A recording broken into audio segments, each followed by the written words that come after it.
Hi there, welcome to Grain TV. It is Wednesday, March 15th. I'm Kevin McNew, and let's take a look at the Grain Edge trading platform and see how the day traded.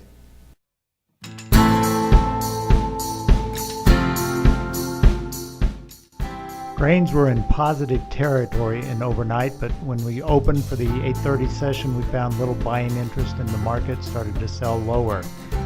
After that time period, there was very little sort of directional trade. News from NOPA was negative and sent the bean market a little bit weaker. As we got into the close today, there was a little bit of a bump at the end, but soybeans really had a tough time when it faced the $10 mark and ended up closing below that. Corn closed closer to the highs, but showed no real buying enthusiasm at the end as well. On the close, corn up 1 1/4, beans off 1 1/4, and wheat in Chicago up 5 1/4. Welcome back. Let's take a look at some of the headlines that were shaping the market today. Let's start first with the U.S. Fed.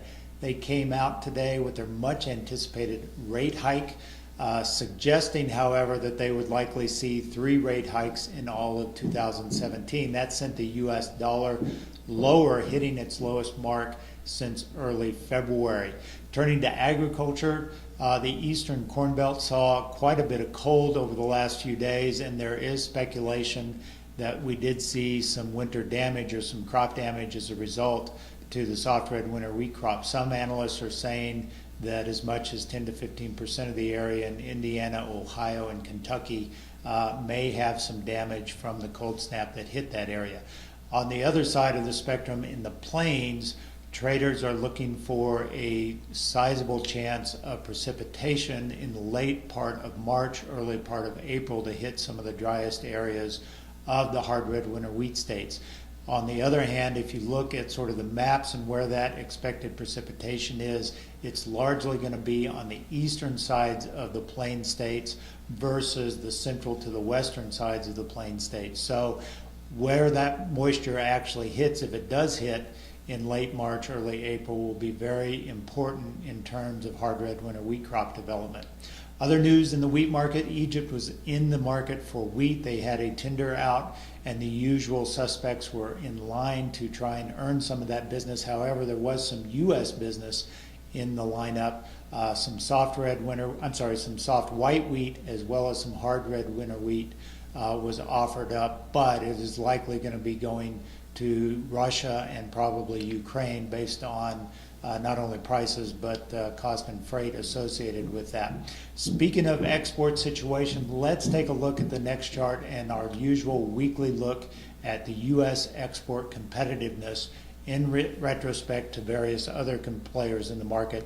And first of all, what I want you to notice is that it was a good week overall. Some of that was attributable to not only the slide in the U.S. commodity prices, but also some of the weakness in the dollar, and certainly today's slide in the dollar or continuation of this decline in the dollar will be supportive. But as of yesterday, looking at corn, beans, and wheat, mostly the U.S. stacked up fairly well over the last week, seeing our competitiveness improve. In other words, we are now or in the last week, we've become more favorable as an export origination point.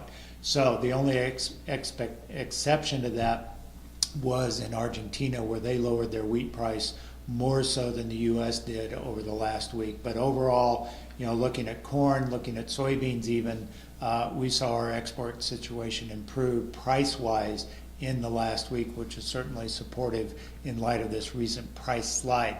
Now let's turn to some of the negative news that was affecting the market today, and that was the NOPA crush numbers. These numbers came in well below expectations on crush for soybeans in February, coming in at only 142.8 versus 146.1 expected. Now, the good news in all of this is we're still, relatively speaking, on pace for the marketing year to reach USDA's goal. USDA has a goal of a 2.8% increase in crush. Remember last month they did, or the last report, they did increase their crush slightly. Year to date, NOPA crush numbers are running 2.6% above last year. So even with the disappointing month this month, we're still on par with USDA projections. But that certainly didn't help the bean market, which was carrying a positive gain going into the morning break. Certainly we came out of the morning break with a little downside, and when we got this NOPA number, it didn't help matters, and we closed a little bit lower on the week, or a little bit lower on the day. On the EIA side of the equation, however, corn use continues to be promising. Another solid week of ethanol production turning higher, up 23,000 barrels a day, up to 1.05 million barrels a day. And that was certainly a welcome change as we've been sliding lower the last 5 or so weeks.